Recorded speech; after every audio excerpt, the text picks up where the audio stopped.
Hello, everybody. Welcome back to another episode of A BJJ Marriage, where we talk about our lives as a married Jiu Jitsu couple.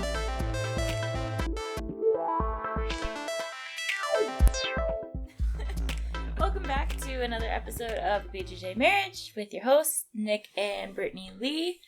Woohoo! Yeah, it's episode 70 today, so that's exciting. Yes. We've been slacking this year, though. No. We've been very busy this year. Yes, it has been a pretty wild year. I think we did tell you, though, on the last episode that we probably were going to skip last week just because we were in Green Bay for a bachelor and bachelorette party, which was super fun. It was a good time. Didn't get to train jiu-jitsu. Almost. Which was a little upsetting, but... We got stuck on a river.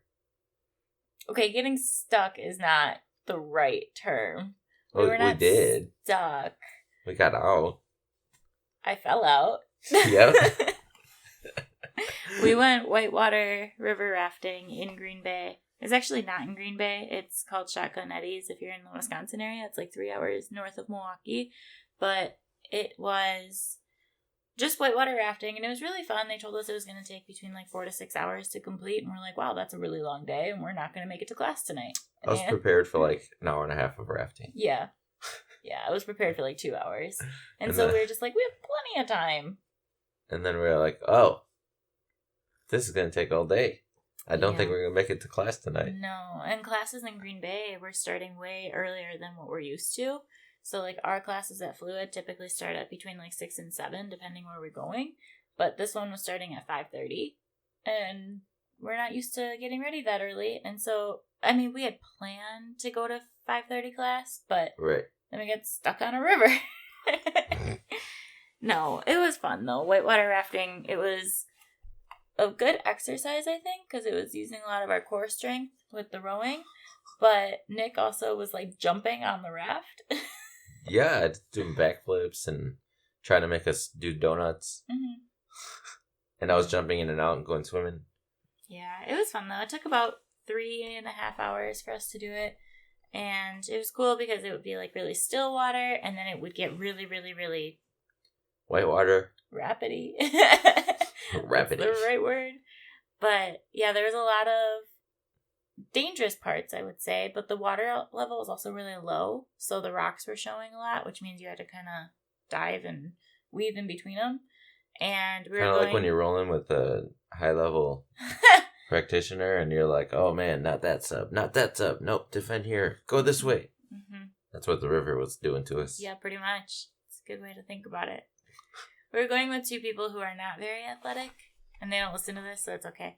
But they ended up falling out pretty early on in the rafting trip, because we all had our own raft, so there's 6 of us, so there's 2 to a raft, which I also thought was odd, because the last time we were rafting, it was between like 4 to 6 people on a raft. And yeah, these 2 had fallen out, and one girl ended up floating down the rapid, and the other guy, like her husband, fell out and literally like hit his head. And then he was on the bottom of the upside down raft under the water. And none of us knew if he was alive. We were like, hey, you okay? But we're going down a rapid, so we can't stop and help him. Like, we're just going. There's no way to stop even if we wanted to. And then his wife was like literally out of the raft in her life jacket, and she was turning around to like look at him to see if he was alive. And she's like falling into rocks, and we're like, you need to turn around, like pay attention to where you're going. We can't have both of you dead. Oh Jesus! And he did not die. No, he was very fine. Yes. Nah, he was bruised up a bit. He had a bruised knee. A bruised leg. Did you see it? It was from the knee all the way down to the foot. His entire shin was black and blue. He's fine. He is fine. But, yeah, so we had that.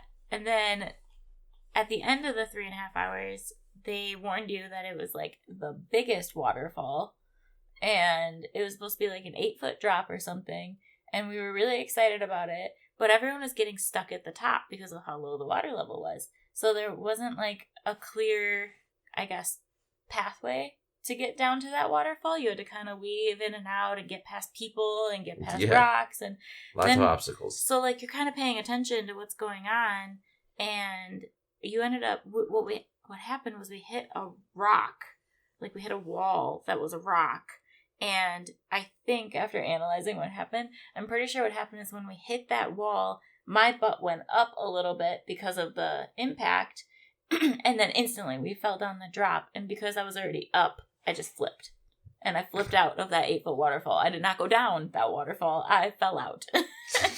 And it was terrifying. Well, yeah, because what happened is we hit the bottom, and then you hit the raft, and then you bounced out of the raft.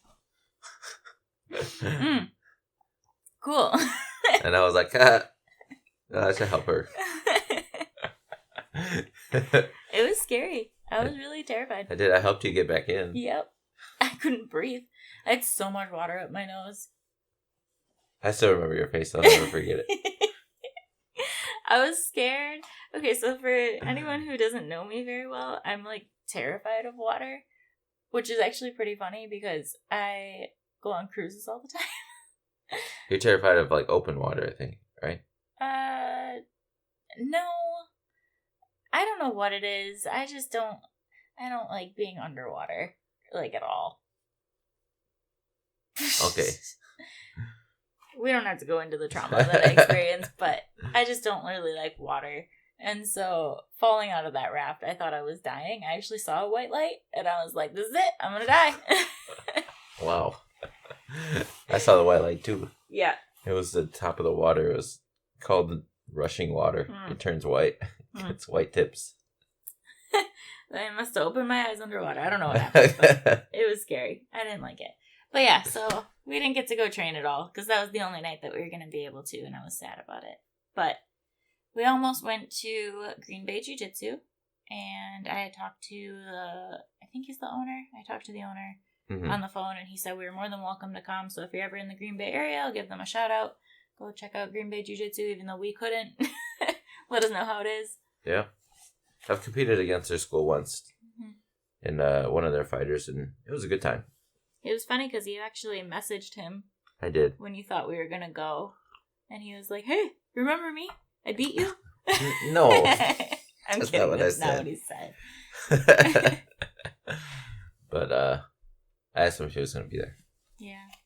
And he wasn't. Neither were we. So it didn't end up mattering, I guess. Yeah, it's fine. But anyway, yeah, so we had that in Green Bay last weekend. Yeah, when we were having a dinner, she got up and she started teaching the table about choke theory. Oh, yeah. You're talking about that dinner. I Yeah, was thinking murder dinner. mystery. No, yeah, it was just, we were having dinner, and she decided to tell people how rear naked choke works. And it was very entertaining to all of the undoctrinated white belts. Yep.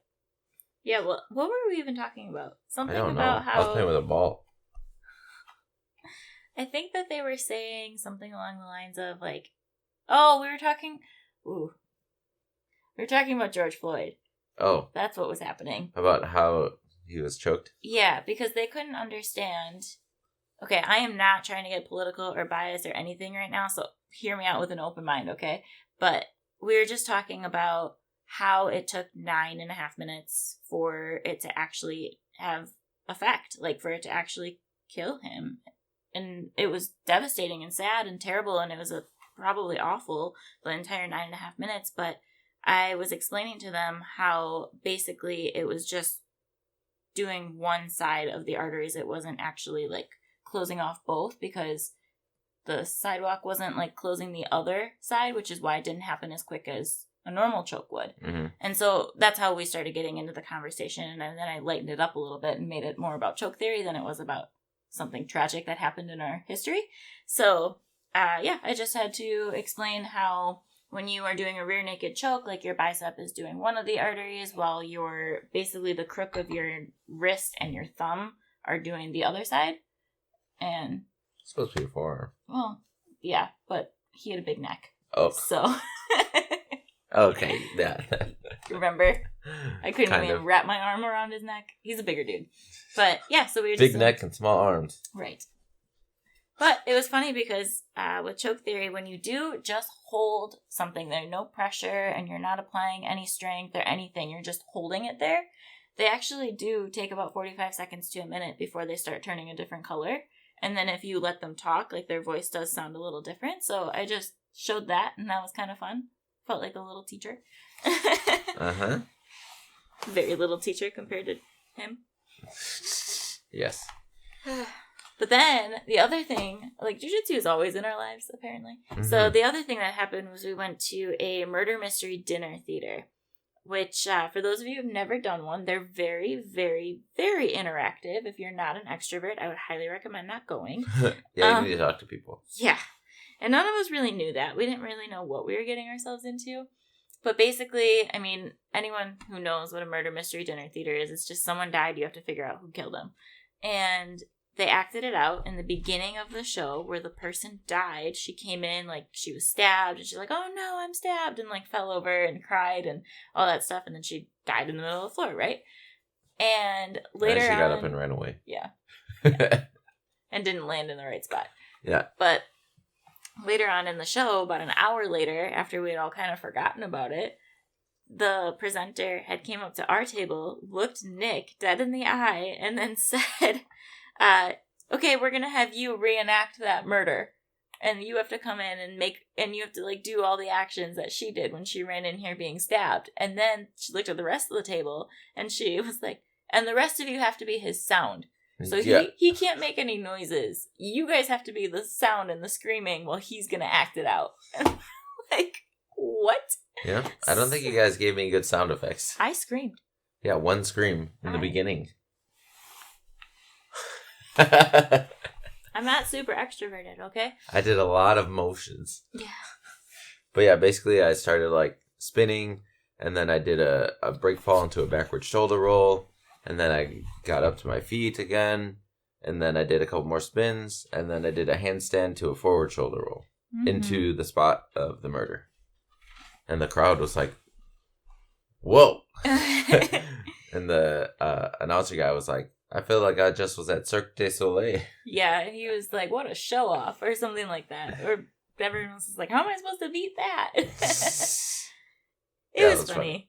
But yeah, we did that. And by the way, we were not smart enough to figure out who the murderer was. They didn't have good clues. No, it was terrible, actually. You would never have any idea who it's going to be. Even as they were explaining it, like going through the whole theory of like how this clue matched this clue and this one like led to this one, it did not match.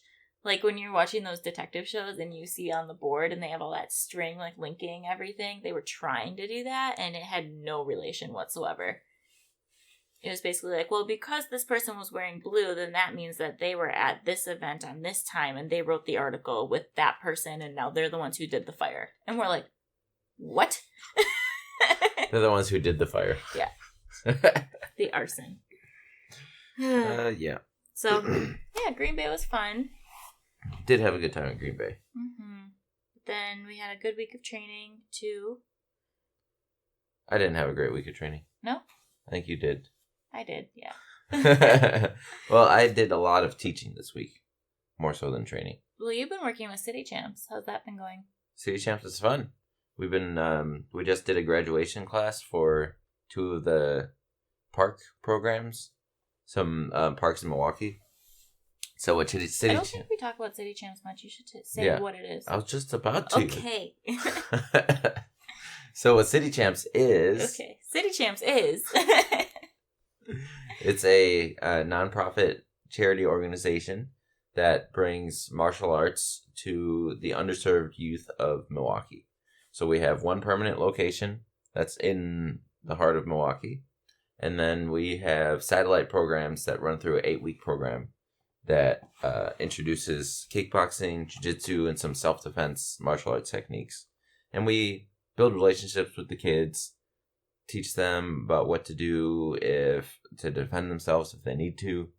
And at the end of it, we kind of have them go through all the moves we can, all the moves they remembered. We give them a little graduation ceremony. And Coach Devin and I, which Devin was on one of our earlier podcasts, but... He was a wrestler, or like 135-pound wrestler. I don't remember what episode it was, but he's somewhere between 0 and 70. Right. He's got great input if you want to hear about a wrestling background. He's awesome to listen to. Yeah. But we had a graduation class this week, so I go to those if I'm not helping teach, but I help teach most of the programs, but there's some that I don't teach at. But yeah, I did a lot of city champs this week instead of my actual training. I think I only trained Wednesday, but even then I did. Instead of rolling recently, I've been helping one of our training partners prepare for his black belt test, which is very exciting. And even though sometimes I'm like, man, I just want to roll, I won't have as many opportunities to help people prepare for a black belt test than I will have time to roll. Yeah. For the rest of my life. So yeah, I would like to be that person that people depend on to help them with their stuff. So here I am. Not rolling this week. Yeah, you really did only roll Wednesday then, huh? Because you weren't there Tuesday or Thursday. Oh, you trained Friday. A little bit. Trained Friday? Yeah, for like, I don't know, 20 minutes. What do we do? And I filmed the video for Brett. Oh, I trained Friday. Yeah, exactly. Sorry. I was like, what are you talking about? I rolled for like an hour on Friday. Sorry. Yeah, you did. Sorry, you didn't have a great week of training. But it's fine. You still got exposure and experience and teaching and verbalizing, and it was still training. It just wasn't physical. Yeah, I just didn't get any hard rolls in. Yeah, mental jiu-jitsu. Yeah. All week. But yeah, we had competition roll, but I competition rolled with a green belt. Mm-hmm. So that wasn't very competitive for me. No offense, Ian.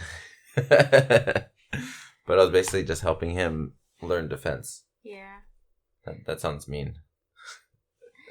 So I had a great week. On Tuesday at our women's only class, we actually did a stand-up class, which was super fun because most of the women in our women's only are white belts, so they're not really used to being on their feet too much. And if they have ever done stand-up, they're just not like really accustomed to it yet, so they don't typically start their roll standing. They don't really compete much, and so it was just good to get them out of their comfort zone and doing something. And I really loved the way that Ellie set it up because she always does her classes where it's like a half hour of instruction and a half hour of rolling, and I think that that's really great for the women's class because then it gets them to roll, because generally speaking, a lot of women like to head out after class. They don't feel comfortable rolling or live sparring yet, which is fine. They can feel their way up to it, I guess, but I think it's good for them to just have to roll and like kind of being forced to roll, as bad as that sounds, but like just getting them out of their comfort zone.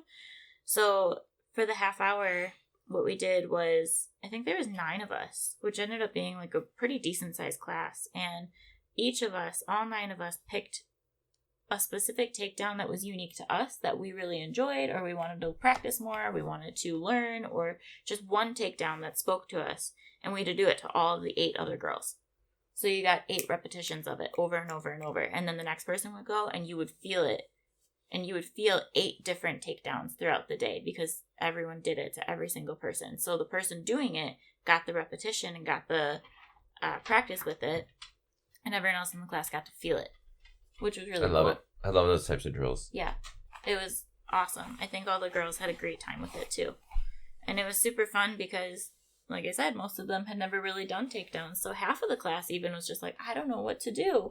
So it was pretty much just like Ellie and I helping them out, picking one that they would feel comfortable with doing.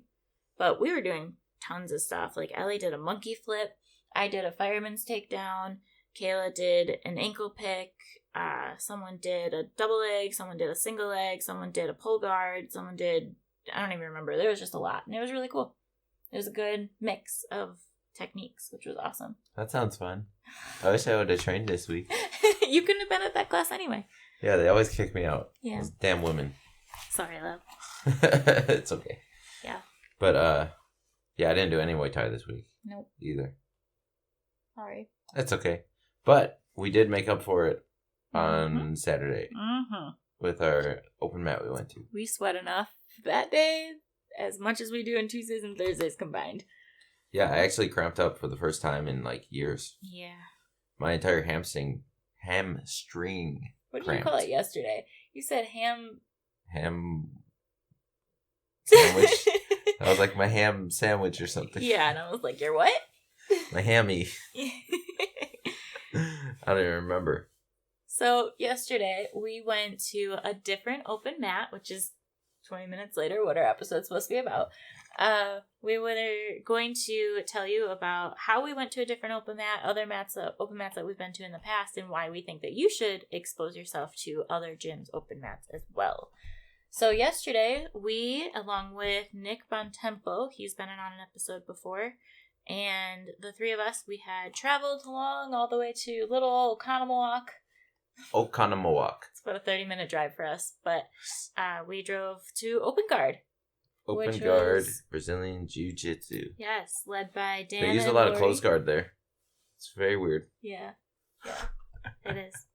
But it's led by Dan and Lori LaPaz, so shout out to them. Dan is a black belt under Jeff Curran, and his wife is I think she's a 3-stripe brown belt now. She's close. Yeah, so they run a very fun academy. They have lots and lots of students. They have a very similar culture to what Fluid offers, and everyone is just very welcoming and very fun, and it's a great environment to go train. Yep. So we went to go check that out yesterday. Yes, and I don't know how, but it was like extremely hot. But it didn't feel hot when you weren't rolling. But it kind of did. But when you were rolling, I was just completely drenched. My entire belt changed colors. It was completely drenched. So yesterday, I'm pretty sure, yesterday was August 6th, 2022. And it was like the hottest day on record of 2022. And it's not even like it was that hot. Like, it was only 92 or something. But it was super, super high humidity. And it was awful outside. Like, you walked outside and you immediately felt sticky, which was just gross. So, what do? We go train in a non-air conditioned unit with a bunch of other people. On the second floor. On the second floor. Oh my goodness. It was so fun. Like, it was awesome. But there were definitely times that I was feeling like I was getting heat exhaustion, where I had to go like sit for a minute and drink some water before I were to, pass out. And also they had no timers. That was the other thing that was different about Open Guard. Yeah. So normally at Fluid, we just set a 5-minute timer, and it's just open mat, and you can keep rolling if you want, or you switch partners, you move around. But here at Open Guard, where we were, there was no timer. So I was rolling, and I was trying to be nice at the other gym. I wasn't trying to be there and smash people. And he just there's no timer. And I was like, when is this going to end? He was not going to submit me. And I was like, okay, I guess I got to submit him so that we can move on. So then I would pull out submissions. And then it'd be like, oh, good stuff. And then sometimes they'd be like, want to roll again? I'd be like, yeah, sure. But it seemed like that was the only catalyst to switch partners, is when you get to a submission. So I would always start out real light, and then I would ramp it up until I get them in a submission. Mm-hmm. And I think only one guy really submitted me. He was a tough guy, pal. Yeah. Yep. I didn't use and we had a few rounds. Yeah, he rolls pretty. I watched him. He was rolling pretty tough. Yeah, he was really good. Yeah. But yeah, there was a couple times where I was lazy, and I was like, I would like to end this roll now. And then I would just loop choke them. Which feels like a cheat code, honestly. Reverting back to your old ways. Yeah. Moving on. For those who don't know, because we didn't actually do this podcast when Nick was a white belt. So for those of you who don't actually know us in person, Nick loves loop chokes. There's actually a reel that he did of him doing a loop choke to every person that he ever did one to in competition, and he put it together. 13 or 14 loop chokes in competition. Yeah, and he put it all together, and it was super cool. You should probably get that one out again at some point, but it was really fun to watch. And so Nick loves loop chokes. He thinks that they're just his bread and butter, and pretty much anytime he has your back, you're probably going to get looped, and if you don't, he's being nice to you. So raise your hand if you've been loop choked by Nick Lee. Yeah, I think everyone watching this just raised their hand too. But so yeah, he really loves loop chokes. It's just his thing. It's his niche. Kind of like I love arm bars. But I think everyone at this point, like by the time you hit blue belt, you should have like that one submission that you really just love. Even if you're not fantastic at it yet, you should be like working towards that one that you can just try to keep hitting and keep getting to from any position.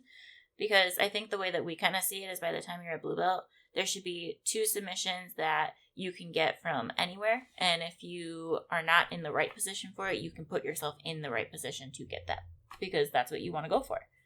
And there's a lot of things that you should roughly be at by the time you're blue belt. But I would say that that's one of them. Like, just have your thing. And yeah, one submission that you're good at. So I found arm bars. I found loop chokes. Yeah. My favorite arm bar is from Triple Threat. One of my favorite loop choke transitions is to an arm bar. I know that one. Yeah. That one's fun. When I can't get a loop choke for whatever reason, and I have to transition to other submissions. Yeah. Ooh. I bait a loop choke just to get the arm bar most of the time. It was actually really funny because for those of you who do listen to most of our episodes, a lot of you have heard me say, like, I'm typically not choking you. I don't really like to go for chokes that much. I'm pretty much baiting you all the time. And it's funny because I've had 2, maybe 3 separate people tell me when I've done it to them, after I get the armbar, after they tap and they look at me and they're just like, I knew you were baiting me. I heard you say on your podcast that you were baiting me. I felt that you were baiting me and I still went for it. Well, that's the thing. If they don't respect the loop choke, they're going to get choked. Except for Dan LaPaz. Well, black belts are a different animal. I had fun trying to do something to him. I'm not going to say choke him or armbar him because I couldn't do either, but I had fun trying. It was so funny watching your face. You had him in that position and you were just like looking around. You had a little pensive face like you were just trying to solve a puzzle. Like, what should I do next? Does this gonna work? No, that's not gonna work. What should I try? I was in my favorite spot. Like, and here's Dan with his arm out, and he's just like cheesing, like, yeah, this is a good spot. I love being in the spot that I was with Dan. So if you're listening and not watching, I had him up on his side and I was kind of like, I had one leg on his back and the other one was kind of over his hip and I was just holding him there. We call it triple thread at Fluid. I'm sure it's called multiple other things in other places. Technical mount. Yeah. Yeah. So I love being there with them turned away and then I can start working on either taking the leg that's on their back over their head and I can go for an arm bar. I like going for the loop right there. I like going for switching. I've been playing with a bicep slicer from there. I really love being in that position. And I got there with Dan, and obviously I knew I wasn't going to submit him. That was not like my ultimate, I guess it was my ultimate goal, but I knew it wasn't going to happen. Like, I was just kind of playing around. I was trying to see how he was defending, what he was doing to stop me from the things that I really like to do, because that's kind of what you have to do when you're with a black belt, right? You have to kind of study what they're doing and figure out what you're doing wrong, in a way. Yeah. Why is this not working? Yeah. So that's what I was doing. Like, obviously, yeah, I would have loved to try to get him, but I knew that wasn't going to happen. There was like a 0.1% chance of that happening. I wish I would have recorded your face, though. That was great. I was trying new things. Yeah, it was awesome. So, yeah, I got there, and that's where my love of arm bars is. I think that's how we started this whole thing. Yeah, I was talking about being lazy and loop choking people. Yeah, we were talking about our niche. Anyway, yeah, your loop choke reel that hopefully you can post to this. Yeah, maybe. But yeah, there was no timer. Mm-hmm. So you would have to find a submission, and then you could end the roll and move on. Mm-hmm. It was a good time. Lots of good people out there. There was a lot of blue belts. But yeah, it was so hot. Yeah. My entire belt changed colors and was drenched. Mm-hmm. Yeah, so we got there, and when we realized that there was no timer, like Nick said, you kind of had to figure out how to end the roll without just being like, okay, bye. So what he would do is he would submit them with a loop choke. And in no-gi, it was a rear naked choke. Okay. Makes sense. I would do the arm trap their other arm, and then choke them. And they'd be like, wow. I couldn't move. So, yeah, we were was I trying to say? You're like really breaking up my train of thought when I'm trying to take notes and not talking. Oh. So, what were we saying? Okay, so we got there and we realized that there was no timer, and I was just like, okay, so how do I do this? How do I roll with people? Because then the other like rule of thumb is that you are not supposed to be a dick when you go to other people's open mats. Right. So like you don't want to go there and just like smash people or use your best moves on things and like just try to like dominate their mats, because that's just not fun for anyone. It's just you being an egotistical jerk at that point. Right. So I had said, I was like, well, I like to roll hard, okay? Like I like to go balls to the wall with just about anyone who will do it with me. And so I had to like tell myself, I'm not going to roll hard with these people. I'm going to go light. I'm going to go flowy. I'm going to have fun, and it's going to be a good time. And it was. That's exactly what I did. But when you're going flow and you're going light, it's really hard to like end the roll. Yes. That's why I said I would ramp it up over like a minute. Like, okay, I'm going to add intensity. Yeah. So it's like at this point, you're just kind of there, and you're like, well, what do you do? Do you submit them? Do you let them submit you? Do you just like gas out and tell yourself you're done, or like how does that work? So it kind of depended who I was rolling with, but they would like if I was rolling with lower belts, I guess I would just tap them out very, very lightly after like 5 or 10 minutes or so, and then I tap them out lightly. Yeah, like I wouldn't rip an arm bar. Like I was rolling with this cute little yellow belt who was there, and it was funny because his dad is a brown belt who was there as well, and I don't know either of their names, but I was rolling with the yellow belt, and his dad walked past, and he was like, "She's going easy on you, bud." And the yellow belt goes, "I know." So with him, funny. I put him in an arm bar, and I was like, "Good roll, bud. Good job." And like I would just move on. You should have let him submit you. You know, I did okay. Actually. I'm thinking about a different one that I did that too. I did let him submit me. She's over here just creaming yellow belts at open mats. I let him take my back, and I think I let him get me in a rear naked. I think. Something like that. But I did let him submit me. Just sit on the roll. And I was like, you did so good. Good job. Good. And then I moved on. It was a 2-star white belt that I took an arm bar for. But lightly. Nicely. You took one. Yes. I guess you kind of take submissions on people. It's like, they don't want to get submission. Yeah. It's like submission rape. They're not consenting to the arm bar. My favorite roll. No comment. Yesterday. Was I rolled, but there was a guy who was just kind of like sitting around waiting for a roll, and I went up to him and I was like, "You want to roll?" He's like, "Yeah." And he was a 1-stripe blue belt, so we were the same rank. He's just a male, so he probably had a little bit more advantage over me. So I was just excited to see how we could roll with each other, and it was amazing. Like we had a really fun, just easygoing, flowy roll, but we rolled for 15 minutes straight without a break. And finally, I looked at the time because I saw that we started at like probably 12:50, and I looked at the time and it was 1:04, and I was like, "Oh my god!" Wow! I was like, "We should stop." And I was like, "How do we stop this?" So I ended up, I just let him submit me at that point because I was just like, "I'm done. I don't want to do this anymore." I was like, I could totally get out of this back escape because we were just flowing. Like, we weren't, like, trying to kill each other. And I was like, I could slide out of this and keep moving. And I was like, no, here's my arm. Please take it. We're done. This is too much. Yeah. But it was a very fun roll. Obviously, the 15 minutes kind of just, like, flew past. Otherwise, it wouldn't have went that long. So, it was fun. Yes. So, what do you think the benefits of going to an open mat that's not at your school are?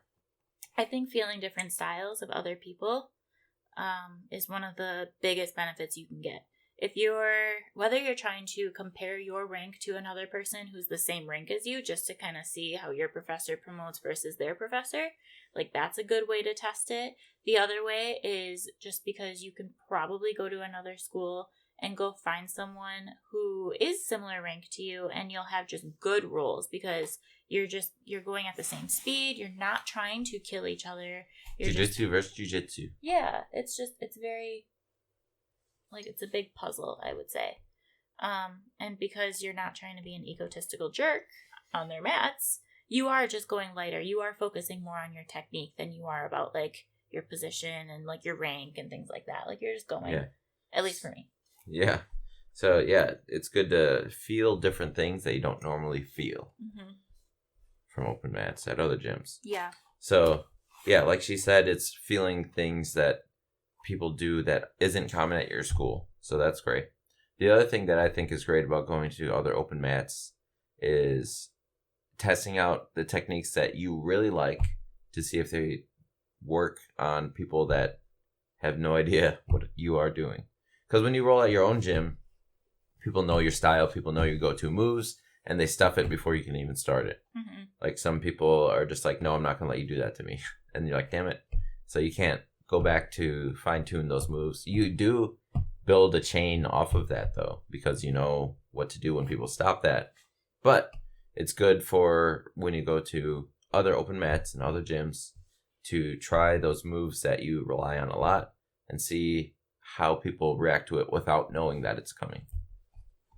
And there's actually one move that I learned from Mike Coy. I've been working De La Hiva when people are in combat base. And he taught us that sweep where you just cross the arms over and they fall over. I did it to everybody I rolled with. And everybody went in combat base, and I was like, oh, here's a De La Hiva hook. And then they were like, whoa. And then they fell over. Yeah. And then my butterfly guard was also very successful. Yeah, that's awesome. For some reason. I think that's what's fun about going to other open mats, too. You had mentioned that people at your gym probably know your move and they're just going to stuff it right away. Whereas other gyms, they don't know your moves. They don't know what you're being taught. They don't know... Everything's a surprise. Yeah. Like, I remember I was rolling with Dan LaPaz, and he has a fantastic butterfly guard. And I was really excited because our series at Fluid right now is how to smash butterfly, or how to smash guard, really. Like, how to get past different guards, and butterfly was one of those segments. And so I was trying out all these different moves that I just learned about, like, how to smash a butterfly guard. And it was funny because after, like, 2 minutes of just fails, obviously, I said to him, I was just laughing, and I said to him, I was like, and here I am thinking I knew how to smash butterfly. And he's just like, well, when you get people who do it all the time. I was like, obviously I knew I wasn't going to smash your guard, but it was fun to at least try. I'm sad I didn't get to roll with him, the black belt, Dan. Yeah. He was kind of in and off the mat. Yeah, he was doing a lot of socializing, which is fine. Yeah, he was also coaching a little bit too. There were some people there getting ready for some pancration and MMA fights. Mm-hmm. So he was also like kind of reffing those a little bit from the sidelines. Mm-hmm. But yeah, so you get to try out new things on people that don't know your style, which I think is super fun because it's kind of a surprise. I would rephrase that. You get to try old things on new people. True. Yeah, that's a good way to put it. But I remember like, going back to the yellow belt, this was such a silly little thing, but it makes me smile because I had put my feet, like I took my left foot and I put it on his left hip, and then my right foot and put it on his right hip, so my feet were kind of in a cross on his hip line, and he didn't really know how to deal with it, and he just looked at it and he looked at me, and I was like, have you ever been put in a guard like this before? And he was like, nope. And you're like, well, here you go then. Yeah, and I was like, it's just a fun little way to try out things that you do all the time, but everyone smashes. Yeah, like at Fluid, everybody knows I try to donkey guard them, and they like, don't want that to happen. Mm-hmm. But like I donkey guarded like 5 people yesterday, and like they were very confused. Mm-hmm. I could tell. Mm-hmm. And then I just like sat on their chest, and then they're just like, what just happened? Yeah. I've also been working super hard on this lasso spider sweep with Mike Coy, Dave Johns, and Brent, my dad. So the 3 of them have been working with me on how to try to perfect it and make it a little bit better. And I tried that on just about everyone yesterday, and I got it on just about everyone yesterday, which was super cool. I even got it on the blue belt that I rolled with, and I was like, cool. Good job. So it's just fun to try out the things that you're working on, too, on people who don't know what you're working on. Right. To see if it works. Yes. Because most of the times when you try a technique, it was just taught, and the whole class is like, you're not going to do move of the day on me. And then it's hard to execute it. Yes. Yeah, so that's a huge benefit of going to an open mat at another school. Another huge benefit I would add is just networking in general. Like Jiu Jitsu, it's a big world, but it's also a small world. So when you go around to open mats, you put your name out there, you build connections, you make more friends, and you're going to see each other at random events, random competitions, seminars, and you're going to build connections over time. And the longer you practice jiu-jitsu, the more connections, And the more people you know, that can help you out with more and more things. Yes. Networking is a fundamental concept of being social human beings. Mm-hmm.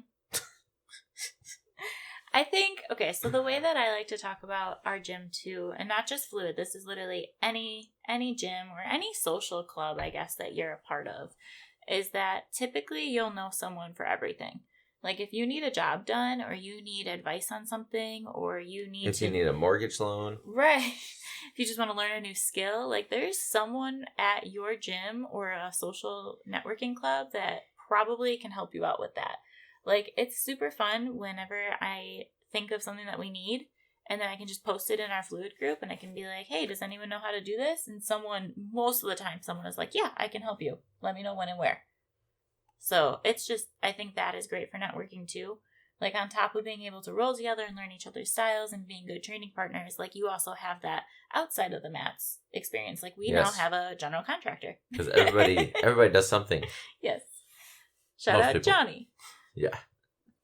But it's also cool because at my old job, my coworker, she does not have a social networking group. She doesn't really do a whole lot of hobbyist things. She's a stay-at-home mom for the most part, and whenever she needed something done, she would ask me. She'd be like, okay, who do you know? And I'm just like, well, I got these 3 names for you. Give them all a call. And it's a cool thing to be able to have, I guess. Yeah, it's a good thing of jiu-jitsu, but open mats at other places help just exponentially expand that network. Mm-hmm. And building good relationships with the gyms in your area, I think, is important. Yes. I think that jiu-jitsu should be open source, and we should be trading these techniques with each other so that we can all get better. Mm-hmm. It's kind of like if mathematics was like, I learned and made this formula, and I'm not going to share this formula with you, the rest of the world. Imagine the different levels of technology in different countries if nobody ever shared math or physics. Yeah. But like that's so open source that everybody just always collaborates with when people are making PhDs or advancing different fields. They share that information right away. Like nobody patents like mathematical equations, right? But getting back to jiu-jitsu, when we all share all those techniques with each other and we're like, yeah, just come and train it. I guess that's the biggest difference is it's very difficult to put jiu-jitsu into just like a book for you to read. But that's why BJJ Fanatics is successful now, because that medium is starting to be accessible to anywhere around the world. But building those connections with other gyms, not being closed-minded, and wanting to share jiu-jitsu with everybody in your area, anybody you come across, I think is huge. Absolutely. What other open mats have we been to? I have been to quite a few, women's only open mats. Also, if you're listening to this, August 14th, there is a women's only open mat at Nutriground Bayview. It will be from 12 to 2. And it is just open to any female who would like to join. That's this Sunday. Yeah, a week from today. If you're listening to it today, it's probably coming out tomorrow, but it's fine. August 14th, 12 to 2, Nutriground Bayview. Women's only. It'll be great. So that's part of the series that Megan Wagner made. It's going to be the second one of like 12. She did one a month every second Sunday. Just so you know, they do check. I went and they kicked me out. It's not true, but we wouldn't let you in if you're a boy. You have testicles. You are not invited. I was wearing a wig. I brought a bright pink gi. Oh no, I just sound like Dave. But yeah, so I went to the Rufus Sport Girls open mat once, and that was really cool. And I just think it's so cool to go, we've pretty much hit all the basics, the networking and the styles and everything, but it's just so fun to just be yourself on the mat, because the mat really just like shows who you really are. Like you can't really hide anything that you're doing on the mat at this point. Like it just exposes you for all that you are. And I know that sounds really cheesy, but that's just kind of how jiu-jitsu is. Mats don't lie. Yeah. And so being able to just be your true authentic self with someone else being their true authentic self is just a really good way to get to know each other too. Mm-hmm. And like, how much better of a way is to get to know each other other than like sweating in each other's mouths? That's gross. I did not do that. I did sweat so much yesterday that my fingers were pruny though. Yeah. That was interesting. Wild yesterday. Yeah. Speaking of what you were just talking about, Jiu Jitsu, another analogy for Jiu Jitsu is that it's a language. And when you're communicating with each other, each gym kind of has its own accents of the language because they're training with each other. They're building up upon each other. And you go somewhere else, and maybe the way they pronounce bag is different than the way you pronounce bog. Or right. I don't know how else to pronounce bag, bog. Yeah, about that. I think there's 3, but I don't know how to do Or that. we have bubblers and other people have water fountains. Yeah. But it's the same mechanical device. Right. Like the elevator sweep and the hip bump sweep. Depending on who you are, those are different things. Yes.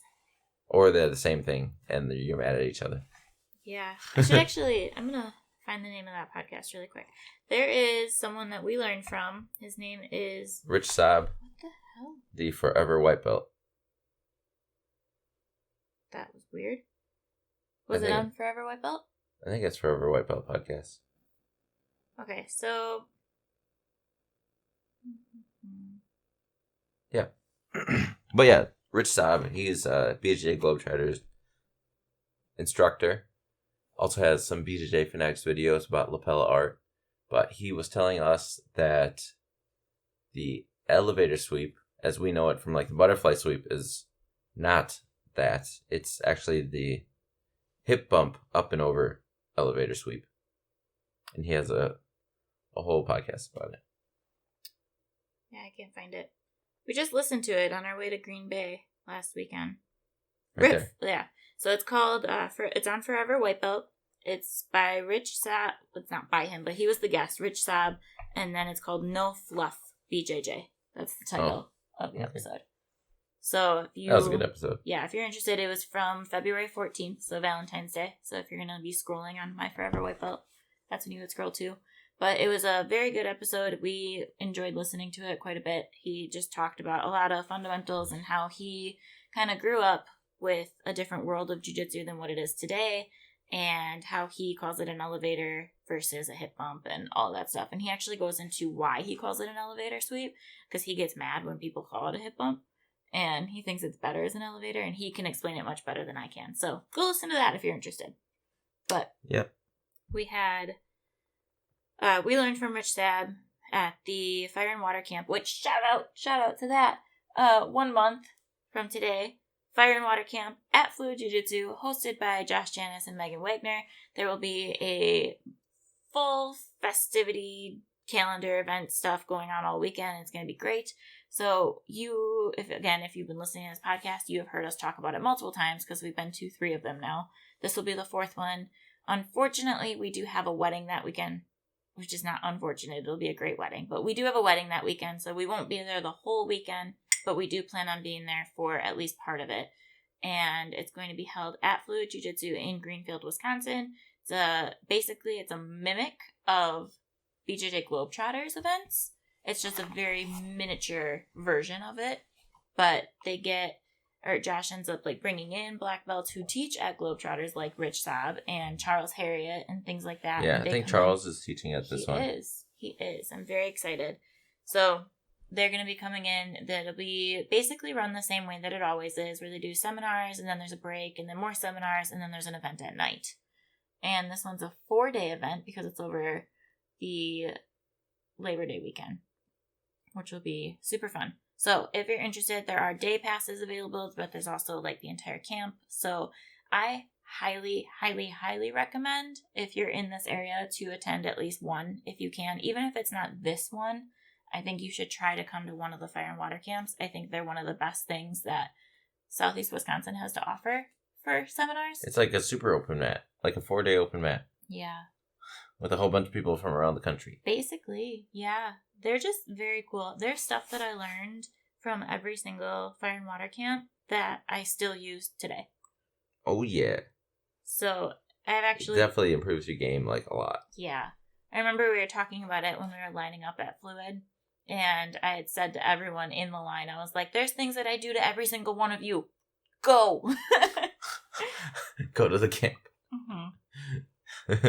But they're very fun. That's another, it basically is a 4-day open mat. It's a great way to meet people. It's a fantastic way to socialize and to learn new jiu-jitsu, and it's just fantastic. I love it. I can't say enough good things about it.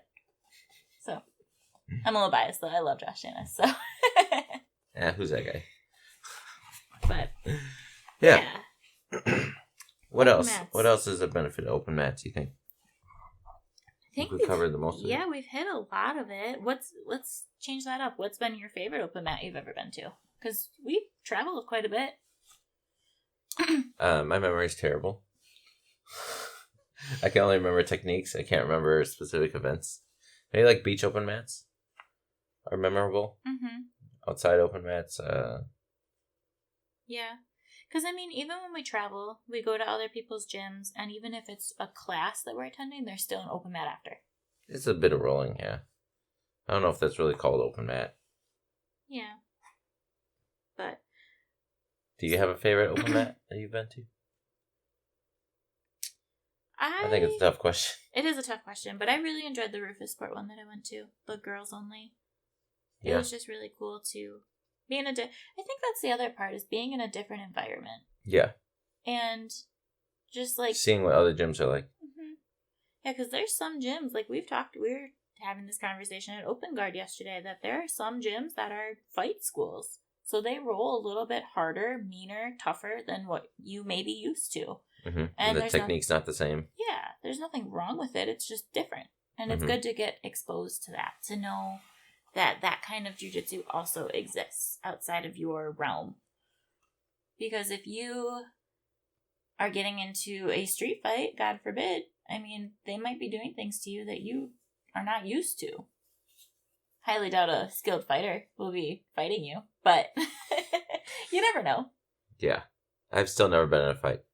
Hopefully that stays that way. Yeah, I've used my verbal judo my whole life. Yeah. What about you? Do you have any other benefits of open mats that we maybe haven't touched on? Different looks, yeah. We talked about that. I feel different in other gyms. I just feel like I roll different. Mm-hmm. Depending on where I am, depending on the environment and the atmosphere and the type of school that they are. Because, I rolled pretty damn hard at Rufus Sport because they are a fight school. And I did not roll very hard at Open Guard yesterday because they're not a fight school. They are a technique school like we are. So, Tyler and I yesterday with our 15-minute roll, it was just straight technique, straight moving the whole time. But at Rufus Sport, it's there was a girl who held me in her closed guard as tight as she could. And I was like, all right. Oh, okay. This is different. Yeah. That's why it's hard to punch people from their closed guard. Mm-hmm. Yeah, exactly. That's why a lot of fight schools will use a really tight closed guard. Or an octopus guard. Hey. Do you remember? Devin's ears just perked up. Yeah. But, yeah, I think it's just good to experience that different level of jiu-jitsu with other people.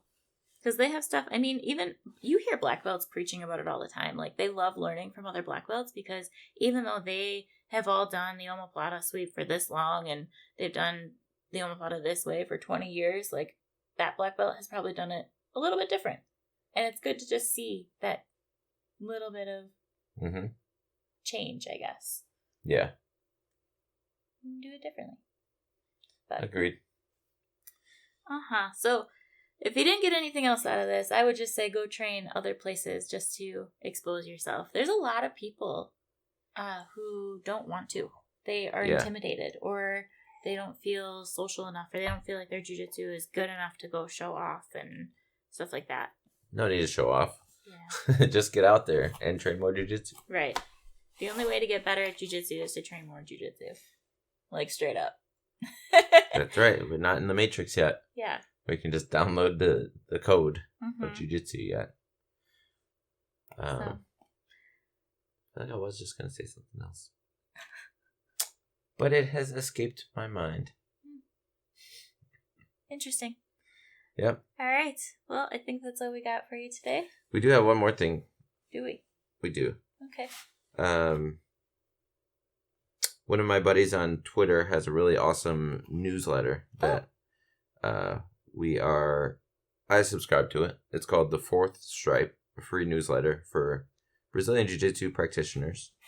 And what he does is he gathers up a whole bunch of technique videos or concepts or a whole bunch of things that can help you improve your jiu-jitsu when you're not on the mats. Opposite of what we just said. Mm-hmm. But it's called The Fourth Stripe, and you can sign up it's done by Wayne Turan, and you can go to wayneturan.com to sign up. WayneTerran.com to sign up and add some more newsletters to your life. But yeah, it's a fun newsletter. I like it. Cool. The Fourth Stripe. Fantastic. Yep. All right. Thanks for listening, guys. We should be back on a normal schedule here at this point. I don't really think we have too many We just have a whole bunch of weddings. Yeah, but we can probably fit a podcast in there too. So we will talk to you guys soon. Have a great week. Have a good one.